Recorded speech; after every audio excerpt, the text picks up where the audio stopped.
Mengambil uang negara korupsi itu kata yang baru keturutan nafsu nih. Enak punya uang banyak, mengenakkan. Tapi kata yang sudah ketangkep menyakitkan. Nah faktanya korupsi itu dihisap sampai akhirat. Statusnya itu menyakitkan apa mengenakkan? Menyakitkan. Andai kan orang menstatuskan korupsi menyakitkan, maka akan menjauhi korupsi. Makanya semua kesalahan itu dimulai dari salah memberi nama. Ini penting saya utarakan supaya kamu kalau menafsirkan Quran itu nanti terus benar. Bismillahirrahmanirrahim. Allahumma sholli wa sallim ala sayyidina Muhammadin wa ala alihi washabihi ajmain. Amma ba'du. Niki ngaji nganti pinter apa cukup sak? Nah nganti pinter nganti subuh. Nggih nggih. Nak sediluk engko nara pinter pantes wong ngajine sediluk milih putih. Ngantos subuh nggih, tapi langsung pinter. Dados termasuk dosane jenengan sedanten niku senengane cerita Nabi Adam. Nabi Adam mbok critakno dosane, mulane do kualat. Wong nyeritakno bapake kok nyeritakno napa? Dosane. Mulane kata kiai kualat, wong bapake kok diler-ler napa? Dosane. Mulane nak cerita Nabi Adam niki kedah sempurna. Terus niki kula cicil juz tunggal napa wa 'allama Adamal napa? Asma. Pertama kali hubungannya Nabi Adam kalian Allah Subhanahu wa taala ini hubungan mengajarkan nama sesuatu. Jadi sampean jangan pakai teori modern bahwa apa artinya sebuah nama. Nama itu penting sekali. Sekali penamaan itu salah berarti Anda menstatuskan secara salah dan itu berakibat fatal. Jadi semua kesalahan manusia mulai periode syirik mensekutukan Allah itu karena kesalahan menyebut apa? Nama. Ini penting kalau aturan. Jadi misalnya orang Arab itu ada batu tertentu yang dipahat disebut manat. Manat itu dari kosakata manan, pemberi. Yang satu disebut uzza, sesuatu yang aziz, yang agung. Sehingga akhirnya diperagungkan. Coba kalau misalnya manat dan lata itu ketemu orang lasem, terus ditanyakan, ini batu apa ini? Dari Purwodadi apa dari Mojokerto, yang mahat siapa? Ini irungnya ndak pas, ini matanya kok agak picek. Andekan distatuskan seperti itu, kira-kira disembah apa enggak? Enggak. Iki pas pembuatan ini pate protol terus digenti. Sehingga setiap kemusyrikan itu semua para nabi ngendikan inhiya illa asmaun sammaitumuha antum wa aba'ukum ma anzalallahu biha min sultan. Sebagian ayat ma anzalallahu biha min sultan. Bahwa kesalahan-kesalahan yang kamu timbulkan itu karena kamu kesalahan bikin nama. Makanya status itu penting. Nanti sampean tahu pentingnya yang saya katakan ini. Nanti setelah sampean mati, nanti mesti nyari saya karena kenangan ngaji ini. Ini Mas Atabik itu mas saya, beliau seorang dokter, tapi saya tidak akan bilang dia dokter karena nanti anak cucunya inginnya jadi dosen. Tapi kalau saya menstatuskan dia turunan Mbah Sambu, babai wong alim. Wah anak putune arah alim isin. Dia nak di status no pegawai negeri dosen. Wah anak putune golek duit ya pikirannya kan. Karena status itu mengilhami apa? Status itu karena itu yang dikenalkan. Makanya ini penting. Fir'aun ketika dianggap sebagai Tuhan itu karena dia berhasil menamakan dirinya orang yang nggak pernah sakit dan dia penguasa. Penguasa itu artinya apa? Dia memimpin sekian orang. Akhirnya dianggap Tuhan. Tapi ketika debat terbuka sama Nabi Musa, pertama, mohon standar mawon gimmick. Pertama kata Fir'aun, wa ma rabbul alamin. Lalu Tuhan kamu itu siapa? Kata Musa, yang menuhani langit dan bumi. Fir'aun masih bisa berargumentasi, setahu saya di bumi Tuhan hanya saya. Soal kemungkinan Tuhan Anda di langit, terus Fir'aun nyuruh Haman, ya Haman ibnili sorhal la'ali abluhul asbab as-samawati fa'attali'a ila ilahi Musa. Tapi kalau itu dibuktikan, nanti Musa pasti kalah. Karena kalau Fir'aun naik ke langit, pasti gak melihat Tuhan. Wong yang Nabi saja agak ngelihat, apalagi Fir'aun. Pasti dia bilang nggak ada. Tapi apa yang bisa mengalahkan Fir'aun adalah argumentasi status. Kata Musa, Rabbukum wa Rabbu abaikumul awalin. Yang nuhani nenek moyang kamu. Artinya kalau Fir'aun Tuhan, itu berarti Tuhan balita. Karena mbah-mbahnya dulu tanpa Tuhan. Karena Tuhannya lahir terlambat. Akhirnya Fir'aun saat itu juga, para pengikut Fir'aun langsung menjadi mukmin meskipun menyembunyikan imannya. Karena kalau Fir'aun Tuhan berarti mbah-mbahnya tidak punya Tuhan. Karena Tuhannya baru dilahirkan kemudian. Artinya gini, andai kan Fir'aun distatuskan al-maulud, orang yang dilahirkan, maka tidak akan ada orang yang menuhankan Fir'aun. Atau Fir'aun dibahasakan wujida ba'da alam yakun, dia ada setelah dulu-dulunya tidak ada. Apapun hebatnya Donald Trump, apapun hebatnya Cleopatra, apa Fir'aun, semuanya itu wujidu ba'da alam yakun, mereka ada dari tidak ada. Yang seperti ini pasti tidak Tuhan. Makanya Allah mengenalkan manusia itu sederhana supaya tidak pernah jadi Tuhan. Hal ata alal insani khinum minad dahri lam yakun syai'am mazkura. Manusia itu siapa? Ya manusia itu makhluk yang ada dari tidak ada. Dengan status itu nggak mungkin kamu tuhankan. Ini penting saya utarakan. Jadi buah gerakan Allah itu pasti dimulai salah penamaan. Makanya saya kemarin ketika Mbah Mun intakola ila rafiqil ala, ketika beliau wafat, saya bilang ke anak-anak Anwar, statuskan Mbah Mun sebagai orang alim alama al-faqih, muridnya Sayyid Alawi, muridnya Mbah Zubair. Sekali Anda menstatuskan beliau orang besar, tepaan santri sing mau luhur kepengin ditiru besar itu.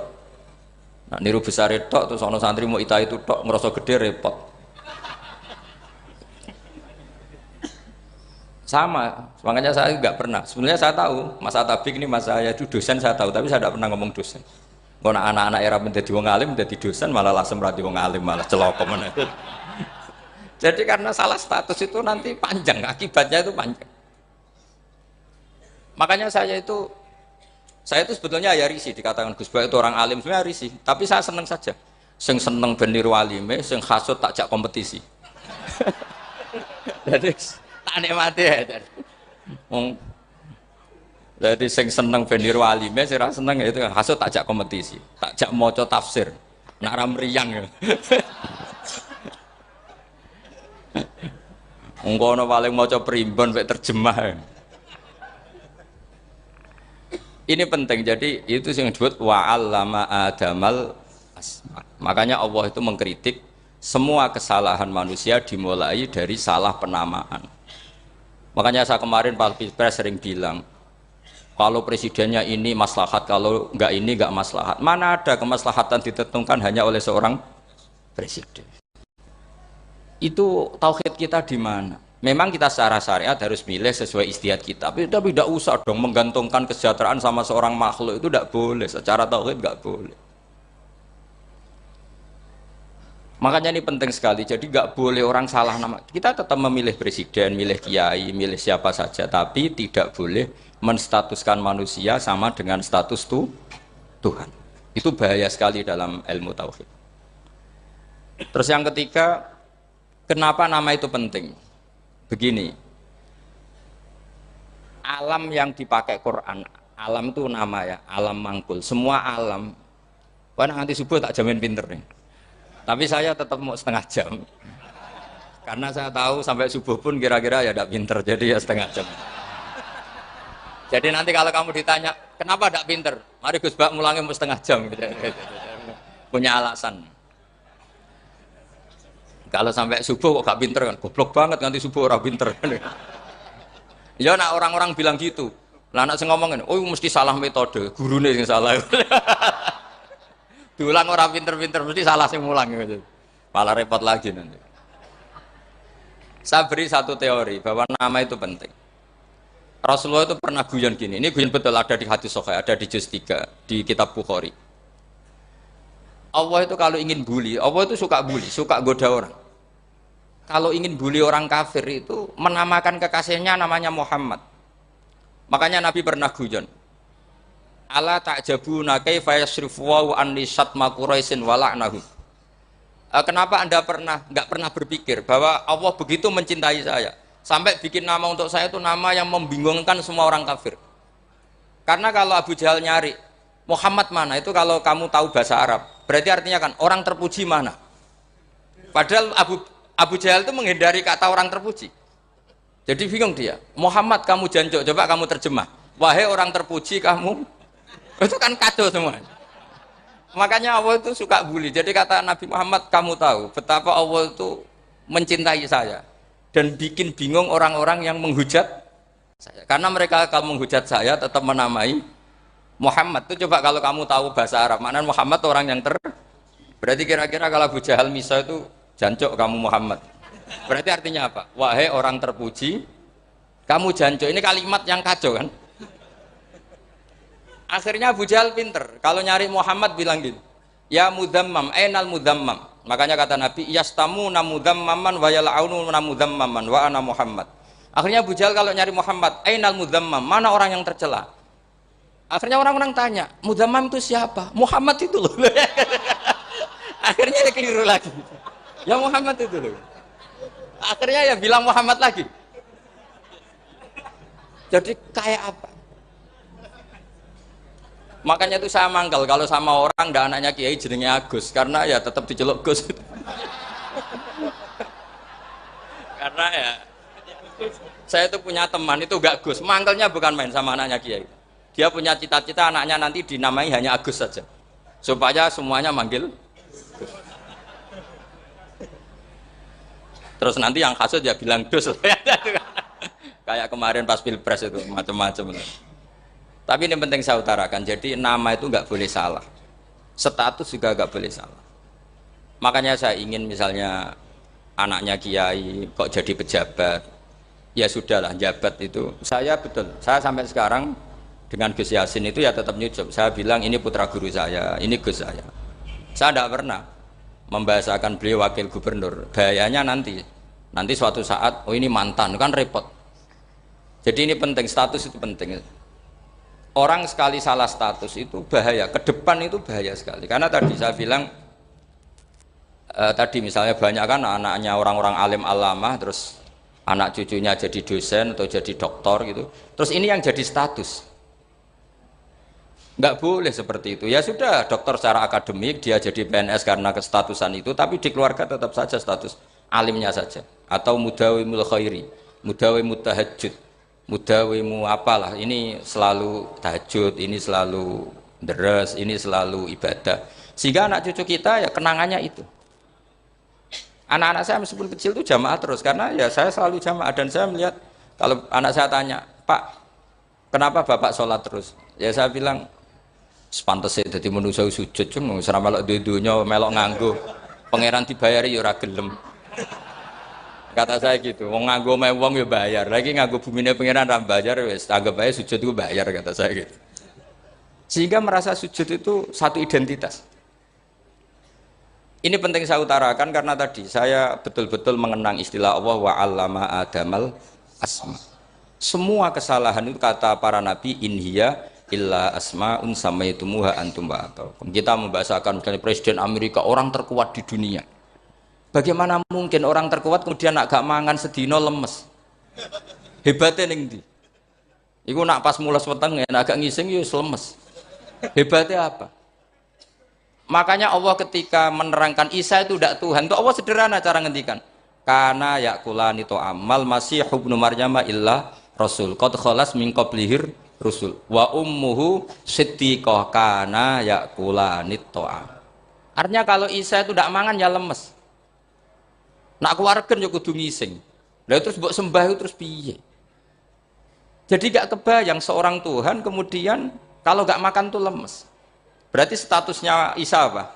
Orang yang lemes kalau tidak makan. Terus kamu Tuhan kan? Aneh gak? Aneh. Jadi andaikan manusia dengan status yang diterapkan Allah, yang distatuskan Allah, itu pasti tidak ada yang salah. Karena yakulanit. Begitu juga kita. Saya teruskan ya. Nah ini sekaligus latihan tauhid sama latihan tafsir ya. Sampun nggih. Kula terusno malih. Bon santai mawon. Kula ki ikhlas ora ngarah gelo santai mawon. Wong umpama ora sida ngaji ora gelo apa meneh trimo mik rusak. Santai. Ndak karena saya itu insya Allah ndak akan pernah salah nama. Saya punya cerita ya, tentang nama itu. Ketika seseorang baik sama tetangga, itu kalau sampean seorang mukmin yang mukhlis, mukmin yang ikhlas, pasti ya karena diperintah Allah. Saya ngajar seperti ini karena diperintah Allah. Baik sama pernah sepuh karena saya turunan Mbah Sambu, ya karena menghormati Mbah Sambu. Itu bagus. Sehingga dulu itu ada ulama, saya berkali-kali cerita, ada ulama punya tetangga itu berdua, anak muda. Ya Ahmad, silahkan ke rumah saya. Datang. Setelah datang ke rumah pemuda tadi, kata pemuda tadi, ya Ahmad silahkan kembali, saya tidak butuh kamu. Kembali Imam Ahmad, dan santai saja. Setelah kembali sekian menit dipanggil lagi, ya Ahmad saya jadi butuh kamu, datang ke rumah saya. Datang lagi. Setelah datang, saya tidak butuh kamu, silahkan pulang. Pulang sampai 3 kali.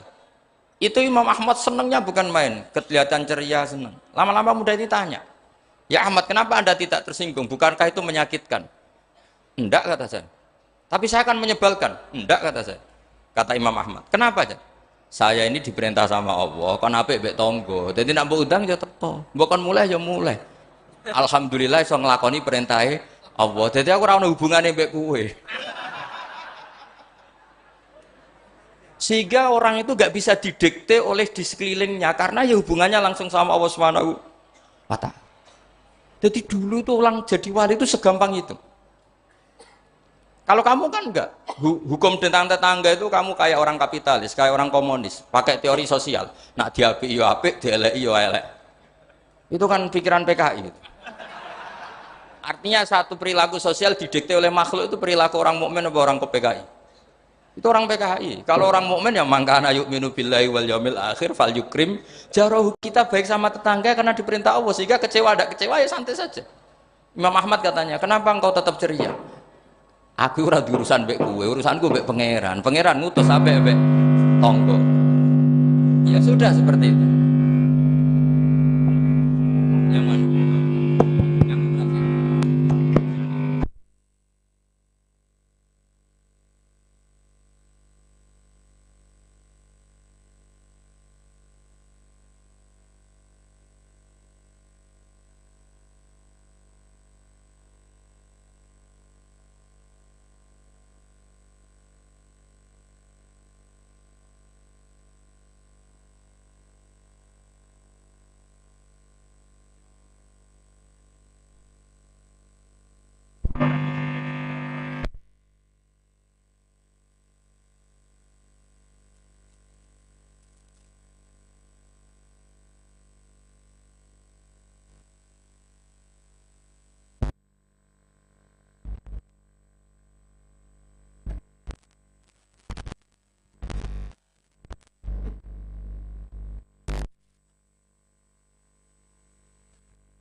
Saya ulang lagi ya, tetes tentang napa wa 'allama adamal asma. Jadi andaikan seorang manusia melakukan kebaikan karena dia makmur, amarahu wa. Kita diperintahkan Allah baik sama tetangga. Ya biasanya tetap seperti itu. Kita diperintahkan Allah baik sama, sehingga ketika ngalami kayak yang dialami Imam Ahmad kita santai saja. Ketika kita datang bi amrillah, ketika kembali ya bi amrillah, sehingga ya sudah kita dapat pahala. Tapi kalau kamu kedikte secara sosial, maka kamu akan menjadi orang murahan, yaitu seorang ulama didikte oleh anak muda yang kampungan. Justru kita kalah kan, kita kampungan sekali karena kita ulama senengnya kalau disenengkan orang, mangkelnya kalau dimangkelkan orang. Artinya apa? Kamu didikte makhluk. Itu kerennya di mana coba? Kerennya di mana? Enggak ada sama sekali. Apalagi yang dikte trimo canom sing goblok, sing desa. Kamu seorang ulama besar. Tapi kalau kamu hubungannya dengan Allah, dia muji kamu, alhamdulillah dipuji. Dia memaki kamu, alhamdulillah dapat pahala lewat jalur sabar. Kan santai saja. Sehingga saya berkali-kali bilang, setan itu untungnya tidak pernah ngaji saya. Kalau ngaji dia pasti ngerusak metode, rubah metode. Tapi saya tadi berdoa supaya ngaji ini gak didengar setan. Setan itu ya goblok betul. Setan itu kan suka ya kalau anaknya kiai, cucu kiai dibikin konflik. Dia ngiranya dengan konflik pondok itu tidak solid. Ternyata enggak. Misalnya masa tabik konflik sama keluarga, Bani Lasem, terus ada yang minggat ke Papua kemana-mana. Namanya turunan kiai di mana-mana bikin pondok, bikin masjid.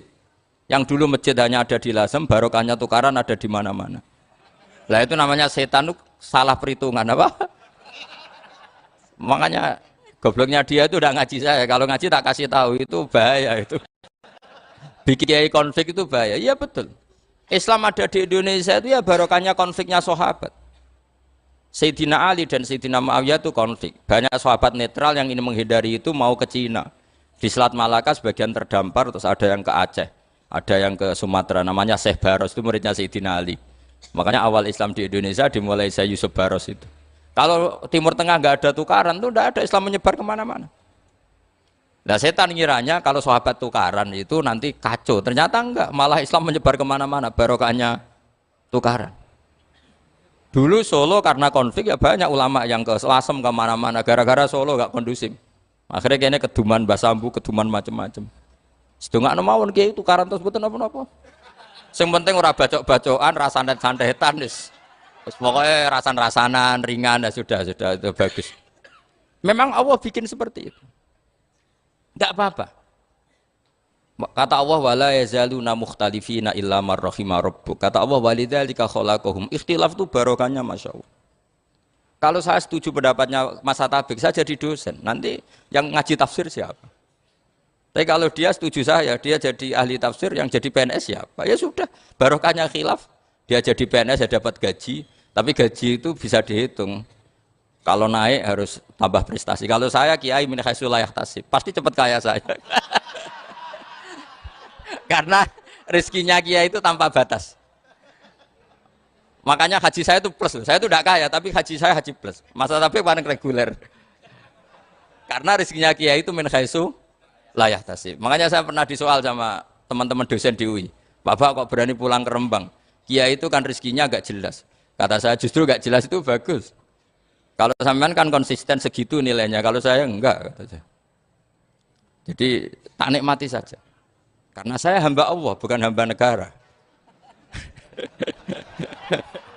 Kalau hamba Allah ya gaji Allah, kalau hamba negara ya negara itu, negara sama Allah kayak mana? Allah ya sudah pinter berarti sudah.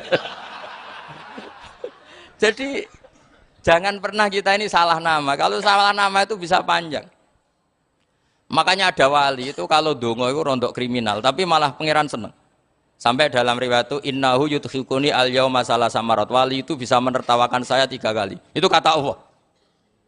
Itu kalau dongo itu agak kriminal, tapi mesti mustajab. Tapi kalau kamu niru sudah tidak mustajab, karena ini KW, copy paste. Itu kalau dia datang ke Raudhah itu bilang gini wali tadi, ya Allah, saya ingin jadi orang baik. Jika engkau turuti doa saya, maka surra habibuk, kekasihmu ini menjadi senang. Tapi jika saya jadi orang jelek, surra aduwuk, yang senang itu iblis. Sekarang milih mana jenengan? Menyenangkan kekasih kamu atau menyenangkan musuh kamu? Itu cuma riwayat. Terus kata Allah bilang ke Nabi Muhammad, karena wali kan ada alam roh. Wis kandhani wis mustajab, coba lain itu kayak gue. Segampang itu wali punya hubungan. Saya ulang lagi ya, tapi jangan ditiru. Karena kamu tidak wali, nanti setelah wali niru gak apa-apa. Ya Allah, saya ini ingin jadi orang baik. Kalau saya jadi orang baik, maka surra habibuk, kekasihmu menjadi senang. Kalau saya jadi orang buruk, surra aduwuk, musuh kamu menjadi senang. Tinggal engkau lah sekarang sebagai Tuhan, senang menyenangkan kekasih kamu, menyenangkan musuh kamu.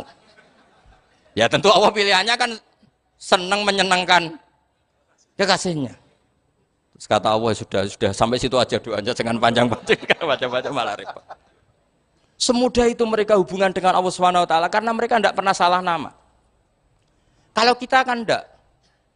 Kita tidak mesti walinya, tidak mesti istiqomahnya, kiai saja karena diangkat MUI, bukan karena kiai betul. atau diangkat di struktur kepengurusan NU. Terus doa pakai namanya sendiri, ya Allah saya ini ngitmai agama sudah lama, mbok ya saya ini jadi gini-gini. Status kamu itu belum ada di arsy. Ini penting saya utarakan, jadi nama status itu penting sekali. Sehingga semua kesalahan saya ulang lagi itu karena status. Ini penting saya utarakan karena sekarang itu banyak nama itu disepelekan. Saya itu sering sinau kamus, jadi saya termasuk menekuni tafsir itu diantaranya menekuni kamus. Saya punya kamus banyak, mulai yang dikarang orang setengah kafir, munjid itu kan, kafir tapi setengah. Karena timnya banyak yang muslim juga. Ada yang virus abadi, macam-macam. Yang saya kenang dari kamus, diantara kamus yang saya kenang tentu miliknya Said Zabidi, kamus Mukhid itu. Ada kamus milik saya namanya Mukhtarus Sikhah, itu dikarang oleh orang alim. Itu bilang begini, sama tak bedai sekarang, lafadz ilah itu maknanya apa? Tuhan kan? Tasniahnya apa? Dia bilang isim ini tidak punya tasniah. Dia bilang ilah, normalnya tasniahnya ilahani, jam'anya taksir alihah. Tapi kata dia nggak boleh. Lughat seperti itu nggak boleh. Karena kullusmin harus yadullu ala aini musamma. Ilah itu nama tunggal untuk Allah. Sehingga karena Allah itu tunggal nggak boleh ada tasniahnya ilahani. Karena kalau ilahani berarti kamu nerjemah apa? Dua Tuhan. Berarti kamu nganggap ada Zaidun. Ketika Zaid dua kamu bilang Zaidani. Kalau banyak kan nggak pernah ada Tuhan dua atau tiga.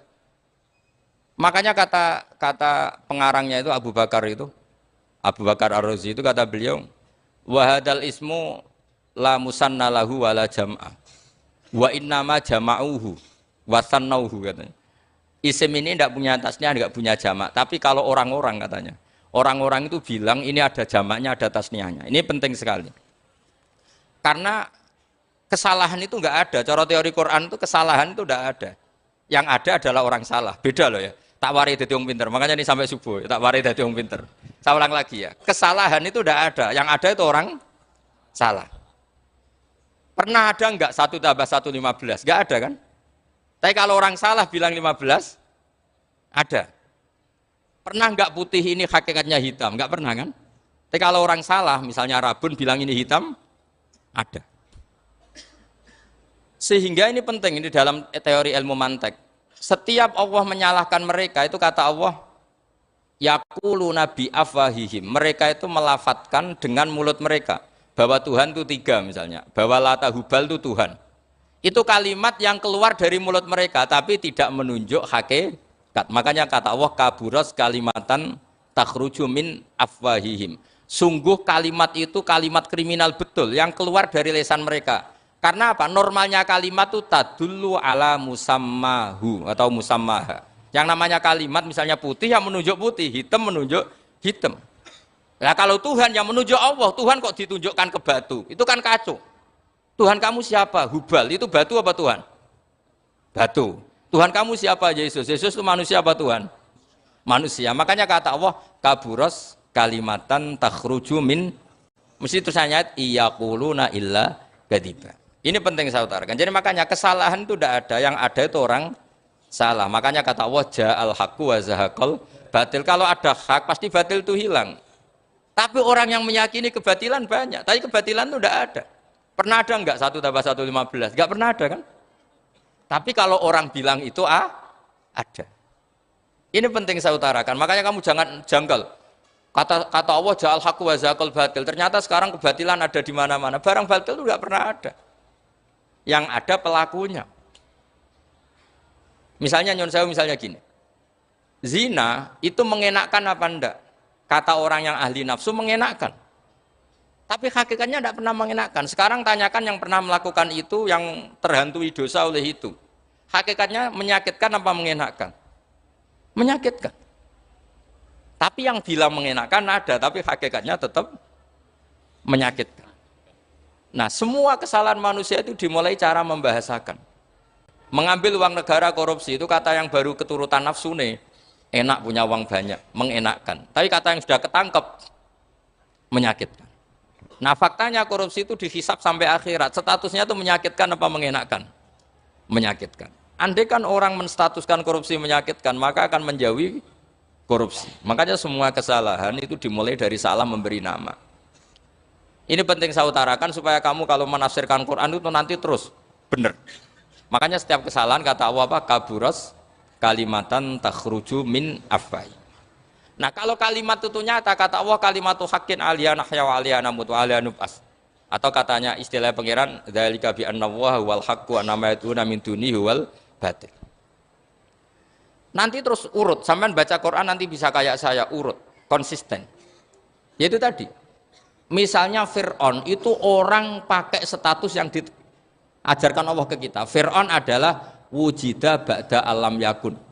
Fir'aun adalah makhluk yang sekarang ada, tapi dulu-dulunya tidak ada. Padahal sebelum ada Fir'aun sudah ada bumi, ada langit, ada matahari. Sebelum ada Yesus, ada Isa, sudah ada bumi, ada matahari.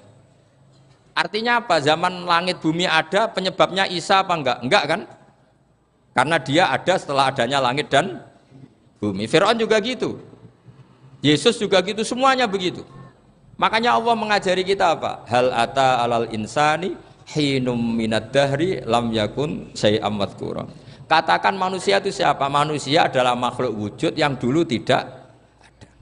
Sekarang banyak enggak orang yang sudah kaya sebelum Pak Jokowi jadi presiden, sebelum Pak SBY jadi presiden, sebelum Pak Karno jadi presiden? Banyak enggak yang sudah kaya sebelum? Banyak kan? Artinya yang mengkayakan itu presiden Pak Allah. Allah. Sekarang kamu miskin, kamu enggak bisa nyalahkan Pak Jokowi. Sebelum Pak Jokowi presiden kamu sudah miskin. Ya, artinya yang memiskinkan itu presiden apa takdir? Takdir. Makanya wa anna ila rabbikal muntaha wa annahu adhaka wa abka wa annahu amata wa ahya wa annahu khalaqaz zawjaini dzakara wal unsa. Jadi kita miskin ya karena kehendak Allah, kita kaya kan semua itu karena Allah. Tapi kita terjebak hukum modern. Nak presiden iki sejahtera, nak iki ora. Ya mungkin secara bahasa syariat mungkin ada benarnya, tapi kita-kita ini kan dilatih ilmu hakikat. Tak ulang malam 13 Dzulhijjah masuk ilmune cek syariat tok. Oh gak pinter-pinter banget cek gobloke kan gitu. Daftar wali kok ilmune ngono iku ora iso. Ini penting saya utarakan. Jadi saya ulang lagi. Makanya di Quran itu ilmu tertinggi diantaranya menurut orang tasawuf qulillah tsumma dzarhum fi khaudihim. Saya itu gak pernah takut mati meskipun saya masih muda. Karena saya bayangkan mati itu ya baik-baik saja. Ketika saya hidup ya gak tahu cara ngelola nyawa saya, kenapa kok gak pergi. Kamu tahu caranya ngelola nyawa kamu. Kok nggak mati sekarang? Nggak tahu kan? Tahu-tahu masih hidup kan? Tahu-tahu diutang, semacam-macam lah. Sebenarnya kita zaman hidup pun nggak tahu cara ngelola nyawa kita, cara kerja jantung kita, cara kerja paru-paru kita. Nanti setelah kita mati pun nggak tahu caranya hidup ketika kita. Tapi anehnya kita, mosok manusia sudah dilemah iso hidup lagi. Memangnya kita sekarang bisa hidup karena kita tahu-tahu ya hidup. Ditakdir anak yang melarat, pese elek. Orang lain ditakdir anak kiai, Gus, mulyo. Kita kan tidak pernah bisa milih bapak itu ora iso. Ngerti-ngerti anak Karmen, anak Karlan itu sudah gak tahu. Artinya gini ya, sudah ya Allah ketika saya hidup ya tidak tahu kenapa saya hidup, pasti engkau yang menghidupkan. Ketika saya mati juga gak tahu kenapa saya mati, pasti engkau yang menghidupkan dan mematikan. Maka saya akan baik-baik saja di akhirat karena ketika di dunia Tuhannya yang engkau, ketika di akhirat Tuhannya dan sifat engkau tidak akan rubah, tetap arhamur rahimin. Makanya dulu wali-wali itu kalau mau mati ya santai aja. Sayyid Umar bin Abdul Aziz itu ulama-ulama dulu kalau mau meninggal itu kalau keluarganya nangis marah besar. Memangnya mau kemana kamu nangisin saya? Lah kamu kan mau mati. Memangnya mau kemana kalau mati? Ya kembali ke Allah. Ya susahnya apa? Di dunia ya milik Allah, di akhirat milik Allah. Inna sholati wa nusuki wa mahyaya wa mamati lillahi rabbil. Yang aneh sampai harus melarat orang wani mati. Wah aneh tenan. Ya karena sampean tahu mungkin di akhirat lebih miskin lagi kan. Terus repot nah terus. Coba kalau dari awal kita menstatuskan diri kita biadillah, inna sholati wa nusuki wa mahyaya wa mamati. Tapi kamu salah status. Mengatakan kehidupan adalah momen untuk mencari kesejahteraan. Kehidupan adalah momen untuk cari karir. Kamu mensifati kehidupan secara salah. Jika kamu terjebak nyari karir, nyari kaya. Coba kalau kamu pakai mazhabnya Sufi, kehidupan adalah pemberian dari Allah untuk kembali kepada Allah. Kematian ya seperti itu. Akhirnya ya santai saja. Inna sholati wa nusuki wa mahyaya wa mamati lillahi rabbil alamin. Istri juga gitu. Saya itu tidak sombong. Saya itu mulai nikah sampai sekarang itu hampir gak pernah tukaran sama istri. Sama istri saya itu sering bilang gini, Gus kali-kali kalau saya ngamuk itu diwales, dilawan. supaya saya punya musuh katanya. Betul ya? Ya saya bilang gini, Allah itu maha baik sama saya. Ketika harmonis, ganjaran saya ya lewat harmonis itu. Sehingga saya ngasih uang, menyenangkan Anda. Ketika Anda marah, ganjaran saya lewat sabar. Ya sudah, itu semuanya baik. Kalau kamu marah, saya tidak dapat pahala. Makanya kalau kamu marah, tak dengerin. Ini cara Allah membuat pahala tanpa bayar, kata saya. Justru kalau pas rukun itu untuk dapat pahala harus nyervis, jajak, nukokno kelambi, mahal katanya. Boros itu pahala yang boros katanya. Tapi kalau kamu marah ini pahala paling murah, nggak usah biaya, dapat apa? Pahala, cukup sabar. Lu itu kalau terlatih lama-lama dapat ya biasa saja. Ulama dulu seperti itu semua. Imam Syafi'i itu pernah ada orang baik sekali sama beliau. Orangnya itu munafik padahal. Tapi kalau setelah keluar dari Imam Syafi'i dia memaki-maki Imam Syafi'i. Suatu saat beliau dikasih tahu, orang yang tadi muji-muji jenengan itu di luar maki-maki jenengan. Imam Syafi'i itu guyu. Guyu sebenarnya bukan alhamdulillah. Muridnya kan janggal. Ini dikasih tahu gitu. Alhamdulillah, alhamdulillah. Kenapa Imam Syafi'i dia kan di luar maki-maki jenengan? Berarti aku wong wibawa ning ngarepku rawani.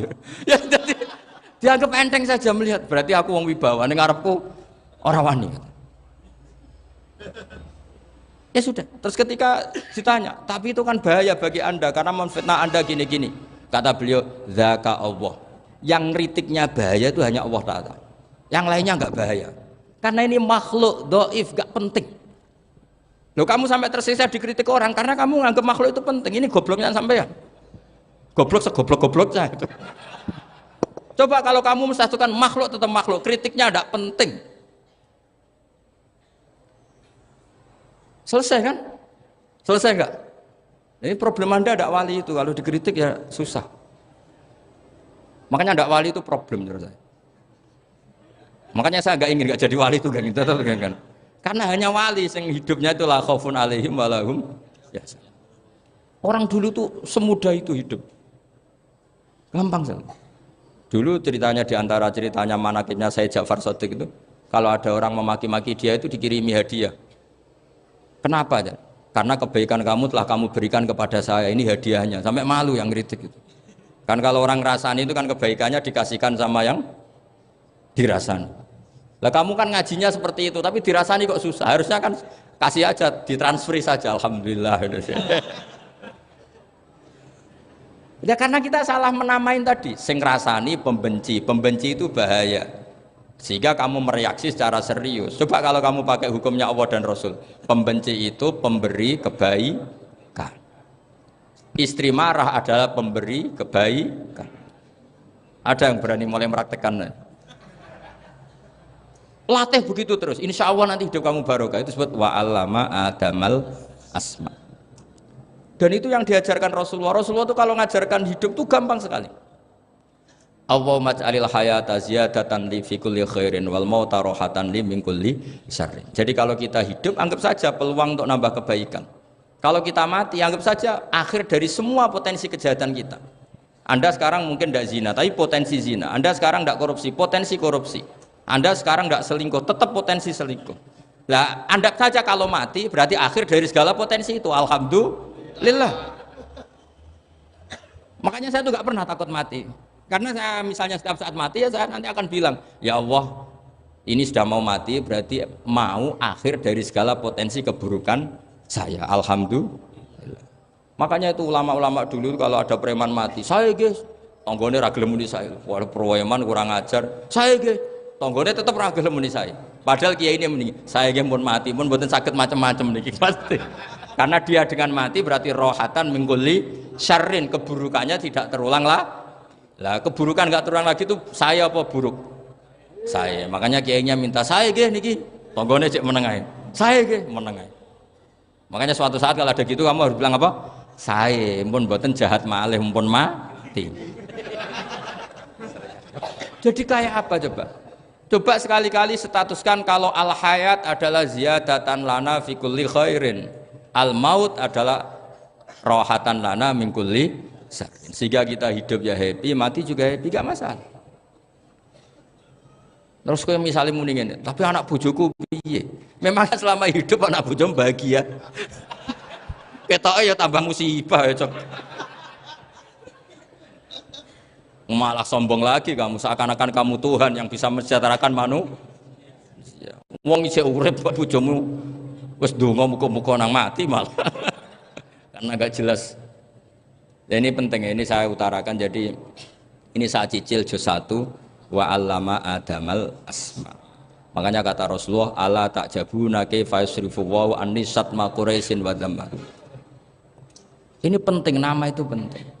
Karena sekali nama ini salah, coba misalnya orang sepakat darani Fir'aun itu wujida ba'da alam yakun. Fir'aun itu ada yang dulu-dulunya tidak ada. Hal ata alal insani hinum minad dahri lam yakun syai'am madhkur. Coba kalau kamu melihat sekarang kamu hidup itu apa? Untuk sujud. Sujud itu murah, gampang. Untuk mengenal Allah. Allah itu gampang kita kenal karena Allah itu adzaru minadz dzahir. Adzaru dzahir itu Allah, zat yang begitu jelas. Lah mati itu mau apa? Ya menuju Allah. Hidup menyaksikan Allah, mati menyaksikan Allah, itu nyaman. Yang menjadi tidak nyaman karena kamu salah bikin status. Hidup untuk menggapai cita-cita, untuk sukses. Wong komunis yo muni ngono, lonte yo muni ngono, copet yo muni ngono. Rumangsamu sing men bahagia iku kiai tok. Rumangsamu sing men duwe akeh kiai tok. Coba copet kamu tanya, kenapa kamu nyopet? Ingin punya uang banyak. Terus kiai tak kok sering dakwah kena opo? Repot to. Nak jawabe ngono maksudnya. Tapi nak jawabe dakwah nyebarno Islam, aku ora dibayar apa-apa. Waras berarti, napa? Ini penting saya utarakan, makanya saya itu mau ngajar itu diantaranya itu. Al ismu ya dulu ala musamma. Maka itu hebatnya Quran. Quran itu ketika menjamakkan kata ilah itu diulang. Qul law kana ma'ahu alihatun kama yaqulun, kata Allah. Karena lafadz ilah itu nggak boleh dijamakkan. Itu jamak kriminal. Loh kok tidak kriminal gimana coba? Kalau Zaidun itu satu, boleh nggak kamu mengatakan ja'a Zaidani? Nggak boleh kan? Kalau Zaidun satu, boleh nggak kamu mengatakan ja'a Zaiduna? Nggak boleh kan? Sama ilah itu satu apa dua? Satu. Boleh nggak kamu katakan ilahani, dua Tuhan? Nggak boleh. Makanya Allah kalau mengatakan alihah itu qul law kana ma'ahu alihah, andekan. Lau itu andekan. Itu aja masih ditututi kama yaqulun, sebagaimana mereka katakan. Karena lafadz ilah itu tidak pernah punya jamak alihah. Makanya Allah mengatakan qul law kana ma'ahu alihah, masih ditambahi kama yaqulun, tapi itu kata mereka, kira-kira gitu. Maka kenangan saya sama Mbak Turehan, saya ini masih pernah cucu sama Mbak Turehan karena saya mbah saya kandung namanya Fatimah, itu abahnya itu orang sini, Fakhriyas itu. Ibunya itu orang Kudus, makanya saya ini ya turunan Kudus, turunan Nasr. Itu kalau Mbak Turehan, kalau hari kematian Yesus, itu kan ditulis hari wafatnya Yesus. Mbak Turehan kan tentu meyakini Yesus itu Isa itu tidak mati tapi makanya di kalender Kudus sampai lihat itu kan. Matinya Sibah Isa kan ada dalam kurung Sibah Isa. Jadi yang mati itu Sibah Isa. Karena kalau yang mati Isa kan menyalahi Quran wa ma qataluhu wa ma salabuhu walakin subyalah. Maka ditulis kematian Sibah Isa. Hanya Almanak Kudus, yang lainnya enggak karena sudah ikut bahasa nasional. Saya pernah agak bantah dulu, saya masih muda. Mbok ditulis gini saja, kematian Yesus dalam kurung katanya. Jadi ono karena saya ini teori Quran itu kalau ada bahasa salah itu diulang. Qul law kana ma'ahu alihatun kama yaqul. Karena nggak benar, jamak alihah itu tidak benar. Bagaimana mungkin sesuatu yang satu dijamakkan? Coba kamu bisa mengatakan Zaiduna karena Zaidnya banyak. Kamu punya tamu rojulun, kalau orang banyak rijalun. Kamu melihat satu masjid, masjidun. Kalau masjid banyak masjid. Masalahnya Tuhan itu tidak pernah banyak, mau satu. Makanya itu hebatnya kamus-kamus yang dikarang orang alim. Tasniahnya ilahun itu lam yujad katanya. Tapi wajaduhu wasamauhu. Tasniah ini enggak ada secara hakikat, tapi mereka ada yang menjamakkan, yaitu mereka-mereka yang salah. Makanya tadi dalam ilmu mantek kesalahan itu tidak pernah ada, yang ada adalah orang yang salah. Paham? Jadi kesalahan itu tidak pernah ada. Yang ada adalah orang yang satu tambah satu pasti dua. Nggak mungkin empat. Empat nggak ada, lima nggak ada. Tapi orang jawab salah banyak. Nah, itu namanya ilmu. Ya, makanya yang namanya ismu itu mesti ya dulu ala musamma. Andai kan orang mengatakan Lata Uzza, ini batu yang dipahat oleh si A. Dulu pesennya di Muntilan, batunya dari Mojokerto. Dulu pas bikin tangannya protol terus disemen, dilakban. Bisa nggak jadi Tuhan kalau dengan status seperti itu? Fir'aun misalnya, dulu nggak ada lahir ngompolan, tahu retoreten, ciliknya malah tahu tipes. Terus tua-tua jadi pangeran, aneh nggak tuh? Jadi semua, makanya setiap kemusyrikan itu kata Allah, inhiya illa asmaun samaitumuha antum wa abaukum ma anzalallahu biha min sultan. Pun nggih ngoten mawon. Assalamualaikum warahmatullahi wabarakatuh.